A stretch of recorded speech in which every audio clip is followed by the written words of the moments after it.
All right. Welcome to the very first FFCNation podcast. We are here to chat about all things related to faith, family, community, and nation. And I'm excited to be here today. I hope you are as well. For all the viewers and all the listeners who are listening in, I am excited about today because this is not only our first conversation together, but today we're going to be diving deep and getting into conversations about what it means to find a personal relationship and be in a personal relationship with Jesus Christ.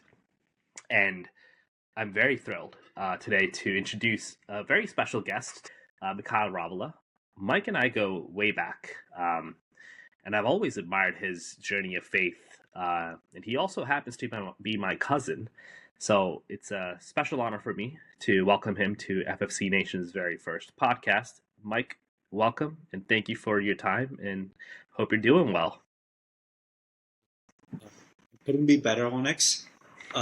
We have talked about doing this for a while.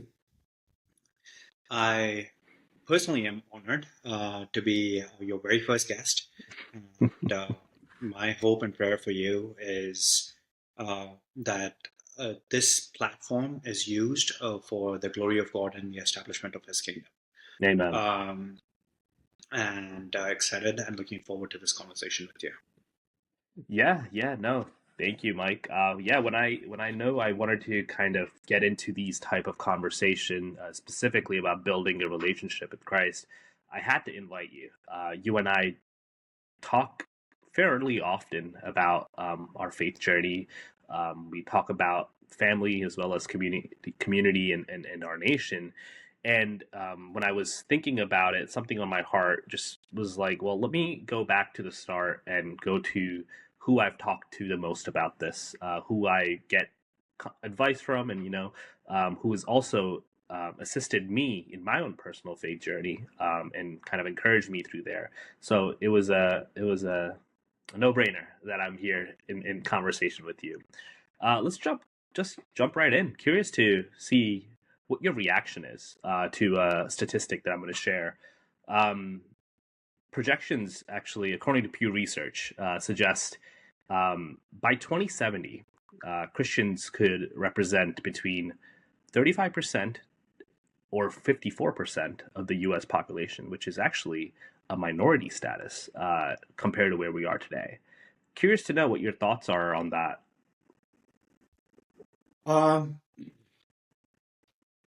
It's honestly a sad state, right? It's an indictment on what we ourselves are doing as Christians. At one point of time, faith, especially in America, was thriving. And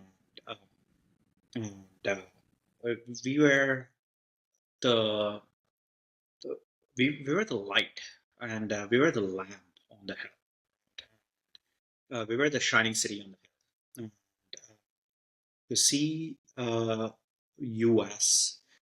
slowly but surely come faith in the U.S. basically diminish over the years. I don't know if that is something that is occurring naturally, or if there is a strong power of darkness that is operating over our nation, because according to Romans, we are not necessarily fighting against flesh and blood. We are fighting against principalities and powers of darkness. So I do definitely see that power of darkness essentially just enveloping our nation, and that's an indictment on us. Like I said earlier, right? What are we doing? Are we spiritually strong enough to be fighting against these forces? Where are we in our faith journey? Are we actively doing the things that we are supposed to do as Christians, right? Apart from regular church attendance and stuff like that, right? Number one, are we praying? Are we fasting, right? And are we living and acting in a way that influences others to come to Christ and know more about Christ, right? So that's a question that we need to ask ourselves. And if we don't do that, and if we don't start living and acting in a way that promotes others to learn about Christ and come to faith through our life journey, Mm-hmm. uh, I wouldn't be surprised, if that statistic is even worse, right? Mm. Uh, um, and there are other things that that we have definitely done as a nation, right? That uh, that counters um, um, the growing of faith within our nation, right? For example, if I think back, the abolishment of prayer in our schools, right? Mm. The abolishment of the teaching of creation, even, right? Sure. And uh, uh, evolution is a theory, right? And so is creation, because evolution hasn't been proved out, right? And so, yeah. Uh, how is it that we're teaching evolution as a part of science and not even mentioning creation, right? Why are we not even mentioning this other theory within our schools? So those are some of Sure. the questions that I have. Sure. Yeah. No, that's some really interesting points. And I echo that. I think it starts with taking a look at ourselves and kind of holding ourselves accountable also for kind of driving some of the um, future outlook of what Christianity is and kind of being the salt to the world as we are called to be, as you know. And I'm just gonna talk a little bit about what the FFCNation is, right? So this coalition and this mission behind that we're working towards specifically is to build a coalition of Christ-centered leaders, individuals who promote strong, family bond, community service, and they foster, civic pride within our nation. And that is almost tied back to the vision of, what does the future of America look like, right? Where do these individuals go, and how do they, foster better relationships with one another? Are they able to cultivate to become loving partners, responsible parents? Are they able to stand to the point that you made earlier, but the forces of darkness, right? And kind of be the shining light. And ultimately, this type of coalition and people, like-minded individuals like us, don't let that statistic that we talked about get to be where it is, right? Yeah, We're working within ourselves to, change the direction and the scope of where current modern day country or in America is going, not even just America, but just the world in general. yeah. So I'm curious, how would something like this type of coalition, FFCNation, how do you relate to this, right? And how do you plug in, or others can be plugged into this type of mission to kind of enable America to think a little bit more um, from a creation perspective? Uh, that's actually a great question, right? So why do we need things like FFCNation, right? I think Christians and uh, people with Christian values have, for a very long time, been extremely reticent and apprehensive about sharing their faith, sharing their thoughts, sharing their values um, um, on a larger scale, right? And this platform, in my opinion, will allow for conversations, and I hope that the conversations that you're going to have will cover uh, individuals who come from very very different and diverse backgrounds, so that Mm. we can actually start hearing them out and start trying to understand where they are in terms of in terms of their spiritual journey, right? Having those conversations, I think, is a great start, right? And putting your thoughts out there and putting your uh, pu- sharing and broadcasting your values on a wider platform will let other people know that they don't have to be apprehensive about Mm. sharing their faith, right?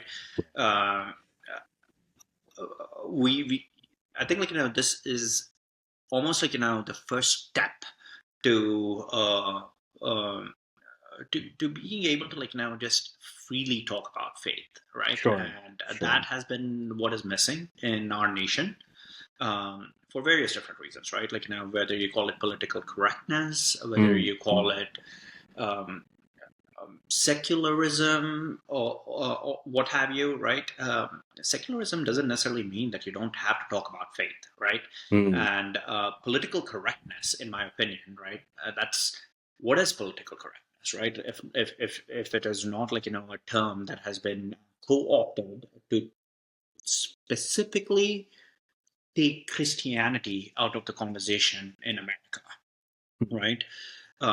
Because what I see is, like, other religions, especially, like, um, uh, um, Islam, right, or Hinduism, and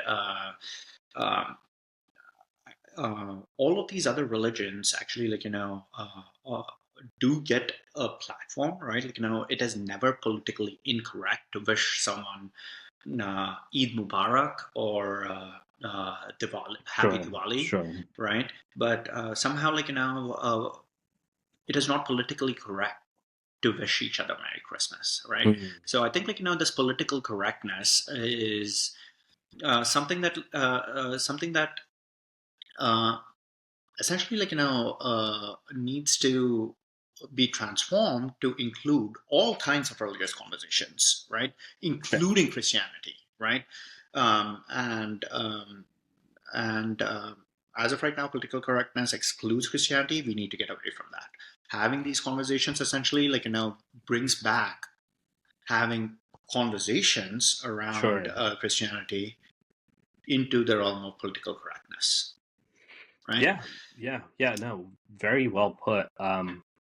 Agreed. Yeah, completely. I totally resonate with the fact of having those type of conversations, ensuring that we eh, say things like Merry Christmas. I think, especially in the corporate world, it's and even in the culture that we see, right? It's most of what Christmas is so commercialized that it even lacks the true, meaning of what Christmas originally was. There is no star, there is no Jesus at the center of it.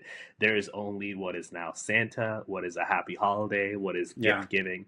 So the themes have definitely, been diluted, and the world has kind of gone, you know, and sat on this pedestal of, we dictate what is Christmas, and what is, how much of Christianity do we accept and absorb into our own lives. So interesting thought. I want to I pivot a think, like, little. Hmm. so just elaborating on, like, your point over here, right?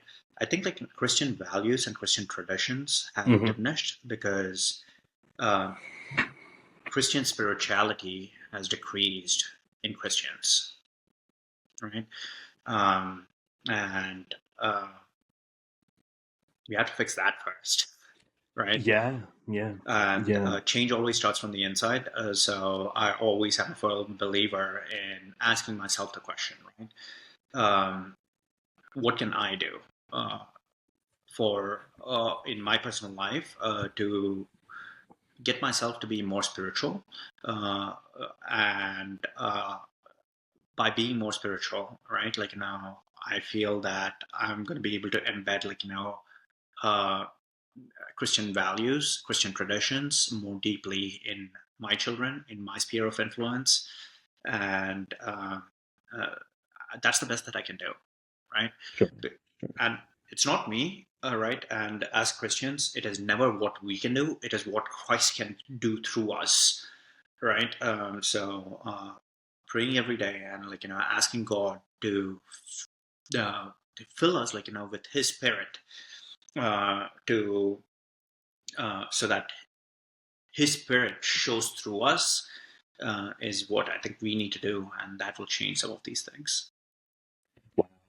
This has been a great way to kind of kick off into this discussion. But I know that we wanted to get a little bit into a conversation about your own personal faith, right? And I want Mm-hmm. to know kind of the start of that journey, and I want to really highlight, that defining moment in your life, right, where you felt compelled, almost this desire to start your relationship with Jesus. Can you kind of go a little bit into helping our viewers and helping our listeners understand, what drove you to that particular point?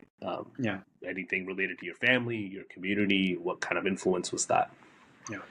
Um, so I was born into a Christian family, right? Mm-hmm. But that by no means had a true effect on my uh, on uh, why I chose to be a Christian, right? Yes, I was always I knew about Christianity. I was in church. I was going to church every single week, right? And my family is definitely an uber religious family, right? And but that never prevented me from actually exploring and learning about other religions. Um, that's what secularism is, in my opinion, right? You get to actually go in and start taking a look at every single religion out there, learning about all of these religions, and then coming to a conclusion that the path that you choose, for me it was Christianity, was the right choice, right? And why do I like Christianity, right? What sets Christianity apart, right? I had to answer that question for myself before I chose to follow Christ. So, in my opinion, right, all other religions in the world, every single religion is a works-based religion, right? You do something to attain salvation. Um, Mm-hmm. in Hinduism, it's karma, right? You outweigh your good deeds from your bad deeds, and then you achieve salvation, right? You work towards it. Islam, exactly the same thing, right? They have their principles. You do your namaz 5 times a day. You go to Mecca, and essentially once you go to Mecca, all sins are forgiven or something, right? So they have a set of rules that they need to follow to achieve salvation, right? You talk about Buddhism, right? Buddhism, will basically say, hey, you need to essentially, let go of, all of your belongings, all of your desires. And that way, that is a way to salvation, right? I don't even know, if Buddhism actually, believes in a heaven. And if you think about, all of those religions, right? They're all works based, right? And uh, Christianity is the only religion which is not based on works. It's based on faith, and it's based on what somebody else did for you, right? Mm-hmm. It's not what you did for God. It is actually what God did for you, right? And it took me a lot of soul searching, and it took me a lot of understanding of where all of these different religious philosophies kind of operate, to come to the conclusion that the hardest thing for a supreme all natural being to do would be to actually humble himself, Yeah. come down to earth, and love you so much that he does something for you instead of Mm-hmm. you doing something for him, uh, uh, to Yeah. reconcile himself to Yeah. humanity. Yeah. How long did that take you to kind of get to this point of understanding? Like, I guess what I'm saying is, did you spend time in these different faiths, kind of like doing not necessarily their practices, but rather kind of diving into maybe their books, their learnings on like I don't know, like YouTube or something like that while you were researching. And how long did that process generally take you before you said had this aha? Okay, I know that my faith in Christ is now paramount. Not to say paramount really, but what I'm saying is more like it is something that spoke to you, where you kind of also mentioned earlier in the in your reply that hey, I was actually born into a Christian family, right? So I'm just curious to know like how that process generally went and how long it took you to get to be where you were. It was a journey. It took me several years, right? Mm. And I was an avid reader. I've always been interested in reading, especially about other religions, even, right? So mythology is one of my favorite subjects. Has been for a very long time. Mm. Learning about different religions was something that I was actually passionate about. So it took me. Uh, um, it took me several years, right? And uh, during those years, right, I went through very different phases, right? From being Christian to being agnostic to being atheist to starting to think about when I was agnostic, right? I had questions, right? What if Hinduism is correct? What if Islam is correct? um, and I had to work myself out of that phase. And then, I really did have an atheistic phase as well, where I went the science route, and I said, hey, this is what science says, right? When you think about carbon dating, when you think about dinosaur, the question of dinosaurs, the question of evolution. Uh, so I went through that atheistic phase as well, right? Um, and So I had to work my way out of all of these phases to ultimately uh, come to where I'm at right now. Sure. And it took me several years. I can say I don't exactly know how long, but think had to get through college, right? Had to get through um, at least 25 years of just searching, soul searching. Yeah. I'm curious, kind of this 25 years of soul searching that you've been doing, there's a lot of time that's spent searching, but also maybe finding new insights. As the more you continue to read the Bible, I'm assuming there's different types of insights that you're getting from one stage of where you were to, I'm sure the insights you were getting when you were in high school to college to, maybe being a bachelor and then getting married, a lot different, and you interpret things differently as well. So I'm curious, was there um, a book, a chapter, a character that you resonated with in one phase of your life versus, or has it kind of been consistent across through those different phases? And how did they challenge you in your own faith journey? Um, I don't know about different uh, biblical chapters or books that I held on to at different phases of life. I don't think about it that way. Mm, But I can tell you, what my faith is based off of, the book that mm, my faith is based off of, and it's definitely has to be Romans, right? mm. And it's And for hands down. sorry to interrupt you. And for those who don't know kind of what Romans is a little bit about, if you mind just kind of sharing a little bit about that, that'll be helpful. Yeah.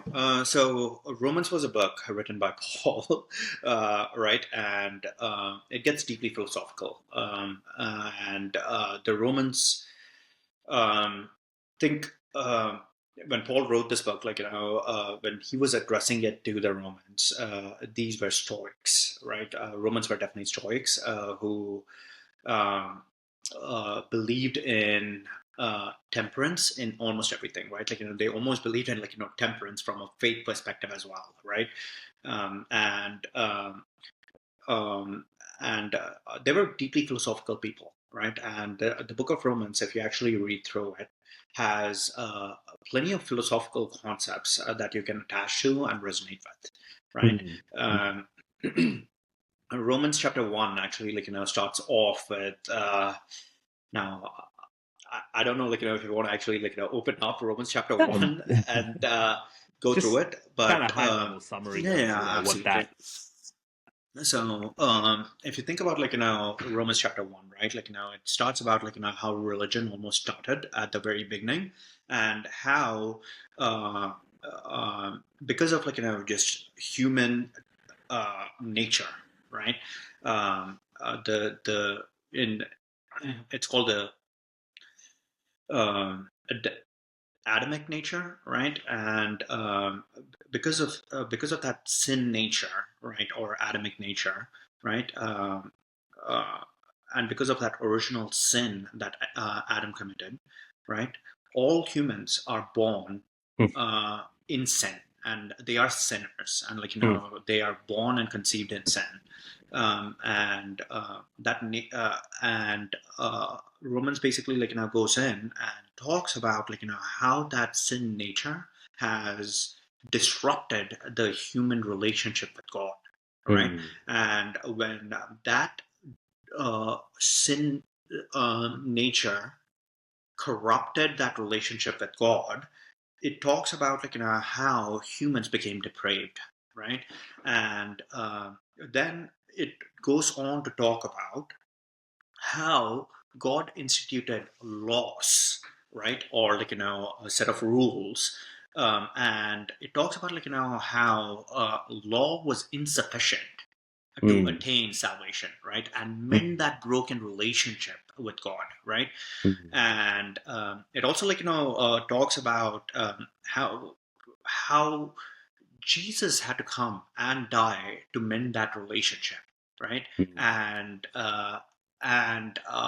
once Jesus came in and he mended that relationship, the the the uh, the relationship could effectively be restored because somebody came in and paid for that relationship to be restored, and now that that relationship is restored through the finished work of Christ, um, what we have to do is say, yes, Jesus, I accept that you have done all of the work, right? Yeah. And because you have done all the work, thank you, right? And I want to have a relationship with you, right? And that essentially effectively restores our relationship back with God. Yeah. And Yeah. yeah, I'm kind Romans. of. Yeah, that's a deep, very deep book, and it kind of ties back to the point you were making earlier about work-based faith, right? And faith that's just been given. And I think Yeah, you're kind of highlighting in your, recent comment here that like the fact that Jesus came, died on the cross, and he gave us that eternal salvation. The fact that his whole purpose was to die, ultimately was for our salvation, and it's just freely given. yeah. And it's great that Romans actually highlights that. So for any viewers and our listeners, I encourage you to open up Romans. It's part of the New Testament, the Bible. It's a great book to explore. But yeah, going back to the conversation we were having a little bit earlier, was there or is there still, in your journey today, um, that you have a spiritual question perhaps that you're still looking for answers for, something that you're still pondering, and you haven't been able to really get home with that type of understanding yet? Um, if the question is whether there is a spiritual question, that will deter me from ever being a Christian? I don't think so. Hmm. Um, I don't think anything would ever convince me uh, to give up Christianity for any other faith, or even atheism. I don't think I will ever go back to that atheistic phase or that agnostic phase. Um, I don't have any outstanding questions which would lead me to go back to those routes. Gotcha. Um, yeah, in terms of spiritual questions, in terms of uh, um, yeah, when are things gonna happen, right? In terms of hey, when is the second coming gonna happen, or when is the rapture gonna happen? Whether it's a pre-trib rapture, mid-trib rapture, or a post-trib rapture. I still grapple with those, but Yeah. those are not key salvation issues. If you want to talk about baptism, right? Whether even baptism is right or baptism is wrong. If you I have several questions still around um, some of the things that we Christians have done historically, right? Whether that is right or wrong, or whether that is tradition. I have questions with regards to that, but those are not salvation issues or salvation Gotcha. questions. Right, right, right. That's interesting. Um, yeah, I think I'm on the same in the same boat with you on that one. I think there really wouldn't be much at the moment for me. I think I live, breathe, and die for Jesus, and I know that in the potentially in the future with everything that's going to come to be, we'll be tested, right, for our Yeah. faith, and I do hope that many who come to listen and be who are accepting the Lord Jesus Christ continue to know that there is already salvation available for them, and our God is a very loving God, a God that has really opened Himself up to accept anyone, and it's important for us to just accept that salvation's available for us and for us to claim it, Yeah. and it's as simple as that. Um, what was one of the toughest decisions, I guess, as part of when you were going through this phase of this atheism, this I think you said agnostic period as well. Was there like a tough decision that you had to make, coming from a family that you come from who was uh, quite spiritual, Yeah. to say the least? Were there like tough decisions that you had to say? Were there challenges that you faced, some obstacles, some realizations that came for you that you had to say, no, this is me in this season. I'm gonna continue to be this in that season. Did you face anything like that? Um, Probably not. So I don't know, if I can. So uh, coming from a special family, right? If I wanted to read other religious texts and all of that, there was opposition to that. Sure. Uh, um, but um, but I said no, I want read and learn about because there was I think there was this fear that if I read other religious texts, I would be influenced, Sure. Sure. and uh, my faith would get diverted from Christianity, and that was a big no-no in my family. But I had to say no, this is my journey. I'm going to explore everything, right? I'm going to explore everything, and I'm going to read other religious texts. I'm going to get deep into those religious texts as well, and understand. Uh, from very different points of views, right? Not only religious texts, right? Texts around atheism, texts around um, uh, that lie outside of the biblical canon, even. Right? So I want to explore all of those, and which I want to test each and every single one of those things out, right? What would you say Harry Potter was one of those that you had to also read and know that, hey, it's not necessarily aligned biblically, at least what we believe in, but was that Yeah. also something you had to take a personal look at and ensure you got yourself deep into those books? uh, well, that is just fun, right? That is just fun. And, yeah, there was opposition, with regards to that as well, right? And we laugh about it, but the new ageism, Right, which right. which is actually a growing religion Hmm. in many senses, right? Um, um, did I read a couple of new age books? Yes, right. Because I wanted to actually understand what it was about, right? Sure, Uh, uh, did not delve too deeply into new age, right? And I don't think I want to as of sure, this point of sure. time in my spiritual journey. I know it's wrong, and I know that I've already made my choice, right? Right. Yeah, and so yeah, I did delve into Harry Potter as well. I did delve into a couple of new age books as well, but nothing too deep. But um, that was. Do I recommend it? Do I did it recommend delving into new age books and all of that? Not if you don't have strong faith, right? Sure. And I think this is also mentioned in Romans, right? Uh, uh, that after all they're books, right? And um, their philosophies, and we believe in a living God, right?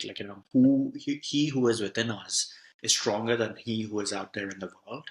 And as long as we believe in Christ and we are grounded in our faith, I don't think Christ is ever gonna let us slip and go into Hmm. go into those kind of tangents, all right? But I would delve into it very carefully based on your Christian journey and where you're at. But uh, to a certain effect, right? Those people who are lost in New Age, God loves them too. Hmm. And who is gonna go to them, and who is gonna who is gonna bring them back to Christ? And how will you do that? If you don't know and understand and reason from where they are in their Yeah. spiritual journey, right? So Right. Uh, why do you think people get into that kind of realm? there's a void, right? There is an inbuilt void, right? This is cliche, but there's a God-shaped hole in everyone's heart, and people try to fill it with all sorts of things, right? Um, some people fill it with science. Some people fill it with political ideology, Sure. right? Some people fill it with communism, right? Communism tried to fill that God-shaped void with government, right? Or just good moral standard. Like people try to fill that God-shaped void, and then and the devil literally uses that as well, right? And it comes as an angel of light, and it just tries to fill that God-shaped void through New Age So in you certain think it's like cases. deceiving individuals who might not necessarily be as strong in their faith to Who haven't explore known God, who who haven't haven't known known God, God. right? Who have a void in their hearts, right? People try to fill it up with all sorts of things, right? People Yeah. try to fill it up with alcohol, drugs, right? All they're trying to do is fill that God-shaped void, fill that Yeah. purpose even, right? Yeah. Because that God-given purpose, right? So I think Why do you that's think why they do people that. get sorry, I didn't mean to interrupt you, Yeah. but just kind of finishing the vein of thought here. Um,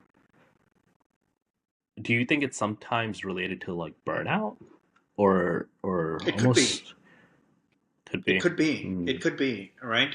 Um, Again, right. When you talk about just burnout, right. Uh, Not I just think physical, right? I mean to say, like it could also spiritual be burnout. spiritual burnout, right? Exactly. I'm right there with you, Onyx. I'm right there with you, right? Uh, uh, I have seen, especially in people who are in Christian families who are born into the Christian faith, there's a lot of burnout. Um, uh, Especially because of the fact that a lot of times um, parents or authority figures in people's lives try to shove Christianity down people's Sure, throats, sure. Yeah. right? And when Christianity is pushed down people's throats forcefully over and over again, it definitely leads to burnout. Yeah. And Yeah. and and I think it happened in the past as well, right? If you think about the Pharisees and what they were doing in the Mm. Bible, right? Tradition and laws, right? The focus on laws, the focus on what you should do to attain salvation, right? The focus on works, essentially. Uh, People need to be delivered from that, and Jesus came into the world to actually deliver people from that, right? Right. So I would imagine people at that point of time were burnt out, right, and they went into sin, Right. and Right. and I see some of that happening in Christian families nowadays as well. Yeah. Totally agreed. Just for people who are listening in, or viewing this, who are new and building their relationship with Christ, getting into faith, how do they, I guess, build a faith where, or find some place to have this, communion with Christ, right, where it's not necessarily shoved down their throats? And how do we, right, people who encourage people to, um, find their, passion in Christ, and ultimately attain that type of salvation? How do we encourage them to, without really, shoving it into their face? Do you have any thoughts on I think that is what you're doing through FFCN, honestly. that? Right? Having open, honest conversations, Mm, which are lighthearted in nature, right? And we are not trying to on this platform, right? We're not trying to shove Christianity down anyone's throats, right? We are just trying to put our views and opinions out there, right? mm, And these opinions, sure, are going to be grounded uh, uh, in the right theology, right, and sure, yeah. in the right, uh, uh, and I think Christianity that Christ wanted is very Mm, different from the Christianity that is sometimes adhered to and followed in the world today. So uh, what do I mean by that, right? Uh, Jesus Christ was open to have conversations with anyone and everyone, including tax collectors, mm, adulterers, um, the all sorts of people, right? From all walks of life. And I think um, if we are able to have open and honest conversations with people from all walks of lives through this platform, and I think that will automatically show that we are not trying to shove this down someone's throat. We are trying to have just open, honest conversations about where we are in our faith journey, and hopefully that brings that teaches people to be Christians Mhm. in the right way? Yeah. One thing that I was thinking about, um, there's a clear dichotomy, right? Um, in the way that faith, Christianity is practiced, um, say, within our culture, right? Mm-hmm. When I say our culture, I'm not necessarily speaking from just the American. Okay, let me put it this way: there's an American culture, or an American aspect of how Christianity or faith is practiced. Then Mm-hmm. there's the ethnicity based, where we're Indian, how our community and our culture practices Christianity, and some of the traditions that we have. I'm curious, for someone who might be, you know, similarly in our shoes, or for those who are listening in who might be, one culture or a different culture, um, what should faith represent to that? And where does, tradition and culture lie?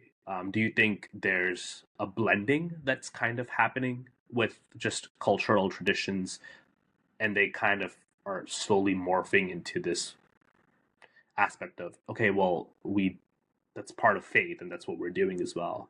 Do you know where that kind of border actually exists, or if it doesn't? Do you understand what I'm saying? I think so. And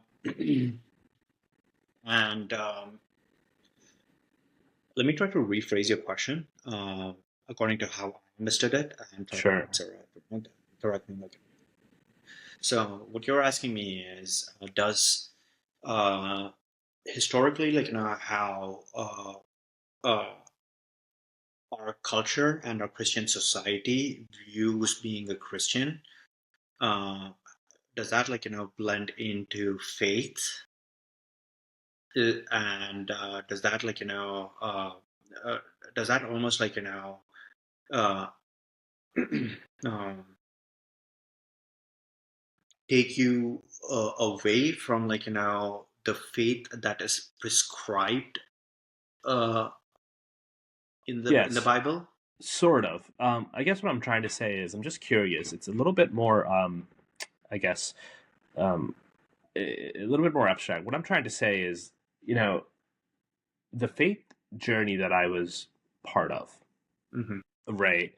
And kind of getting a little bit into my own journey, right? Hmm. If I may. The I grew up in a very similar type of environment as you did. Hmm. Granted, I moved to the United States a lot at a younger age Hmm. than you have, so I saw that there was clearly a different style of faith and worship that was practiced, within the American churches. For example, just a bare church services generally don't go greater than an hour, right? I'm Yeah. just saying. But growing up in a Indian ethnicity, in that type of culture, our church services went for 3+ hours, Yeah. and I went actually to church not only in the morning, but I went in the afternoon, sometimes in the evening too. So Yeah. what I'm trying to say is, that definitely led to one understanding of what faith was at that point in time for me, Yeah. compared to say what someone else might be experiencing faith. My questioning is, what is, like, how does one person who's experiencing these things really ultimately get back to figuring out what is true faith actually calling us to? Like, is it in the type of practices that we do that ultimately shape and define what our faith is, right? And even if it's different to what other people are doing outside of what you're doing or what they're doing, how do they then, ensure that they're all working uh, towards the same goal at the end of the day? Yeah. um, that's that's an interesting question, right? And uh, how do we work towards the same goal? Right? And because if you grew up in one culture, right, you always think that if you do such and such and such, right, that means like you're growing in your faith journey. Like Right. if you're not doing like such and such and such, you might not be growing in your faith journey. Right? So I think what is a very important for us to evaluate ourselves with is found in Galatians chapter 5, verses 22 to 23. It's actually like the fruits of the spirit, Mhm. right? Love, joy, peace, faithfulness, kindness, goodness, patience, gentleness, self-control. I think there are 9. I listed out 8, I think, but uh, uh, so it is very important for us to be examining whether we are actually exhibiting these fruits of the spirit in our day-to-day lives, Mhm. within our own lives and within our sphere of influence. Are you promoting these? Are you growing these fruits of the spirit, both internally and also around your sphere of influence? And that will basically answer the question of whether you're growing in Christ, um, or uh, defunct of Mm. cultural nuances Sure. and all of that, right? Because Yeah. these fruits of the spirit are universal, right? And let me be very clear, right? The fruits of the spirit do not include the number of church services that you attend, or the amount of time you spend in prayer, or the amount of time you actually spend reading the Bible, right? People quote things like oh, you should be meditating on the word day in day out and all of that, right? That for some cultures, right, that is the level of spirituality, right? The more you grow in spirituality, the more time you spend. Now for me, it's how much fruit are you bearing, right? Mm. How much Mm. love are you exhibiting? How much peace do you have in your life, right? Mhm. um, are you a joyful person, Yeah. right? Yeah, I think the fruits of the Spirit, Galatians 5:20 to 23, for those listening in, love, joy, peace, patience, kindness, goodness, faithfulness, gentleness, and self-control. I think you hit every All of one. them. I Good. think so.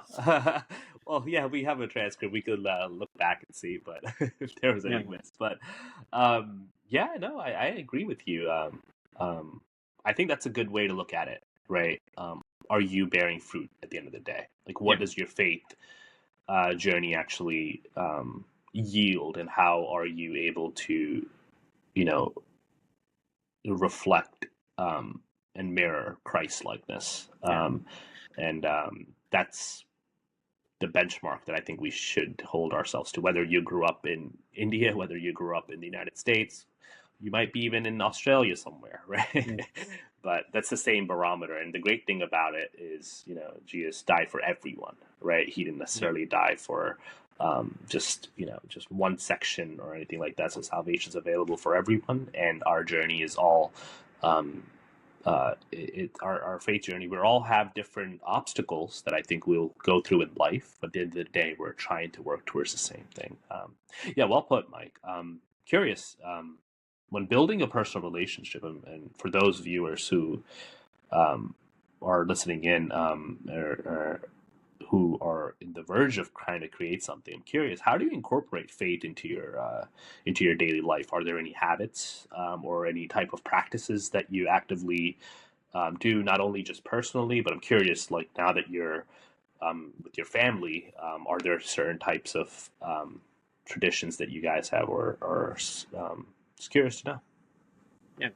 Um, I'll answer it in 2 steps, right? I'll answer what my practices have been personally, and then Sure, the practices that that I try to incorporate into my family's faith sure. journey as well, right?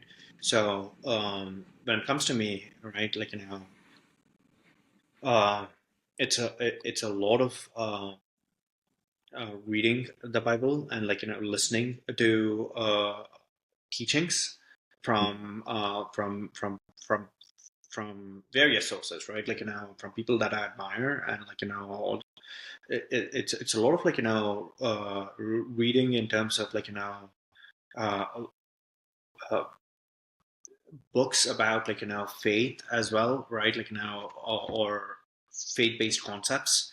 right? And so I learned from all of that. YouTube videos, right? I watch a bunch of YouTube videos, and I'm always listening to sermons, to thoughts, and even podcasts, right? There are several faith-based podcasts that I listen to as well. Um, uh, and So that has been helping me out quite a bit, right? And In terms of my family, all right. Obviously, we have our daily prayer that I try to enforce, and we don't miss Sundays, right? We always go to church, Sunday school, um, and that's it, right? Uh, though that's pretty much it. And I think there are Bible studies that I don't necessarily force on my kids as of right now because I think they're still too young for that. Uh, but I attend Yeah. Bible studies and stuff like that. But eventually, Uh, I will encourage them to be a part of a Bible study or a yeah. small group or something like that once they're of the age. Yeah, I think those are some solid steps, right? Not just for personal, but but you start with your own individual. Like for example, if when you're single, you get into these type of habits. You do it at the pace that you succeed at, and it kind of goes back to our comment about like spiritual burnout, right? Like don't burn yourself out, right? Yeah, At the end of the day, having a rejuvenated mind and spirit, makes you the best, puts you in the best position to give glory and honor to God. Not that you're not when you're, where, but it's you don't feel this void at the end of the day and kind of go into something else that takes that away from you. So it's really beneficial, I think I would say, for you to try to build that practice when you are, focused and ensuring that you're growing well with as you go through the different phases of your life, so that when you then become right married, when you become a father, a mother, right, then you then have those skill sets already built out, and you're able to implement, but also coach and nourish the future generations and your progeny as well. So um, curious to know, Mike, there was a statistic just from Pew about church going, or it says over the last decades that the Americans who say they attended religious, or churches in this scenario, actually at least once or twice actually dropped by over 7%, and compared to people who went to service not as often, and if at all, has actually risen by the same degree. Curious to know, from your perspective, why are people getting why are churches now becoming a little bit of a sore topic for for churchgoers? What's driving them away, and why are they not filling? And just to give some background, um, I was part of this denomination. I was on the board of that denomination for a few years, and it's a pretty big denomination in the United States. And I observed they started out, I think, with like 2 million churchgoers, and they were just dropped. I think the last number that I saw, maybe over a span of 20 years, down to 700,000 active members within that denomination. So it's happening everywhere. So I'm just curious, why is churchgoers like this, like people not going to church on a day to, or week by week basis? Some people like you are, but why are not others? yeah. I think it basically comes back to the first point where you essentially talked about. I think there are some forces uh, that have almost infiltrated the church itself, Hmm. right?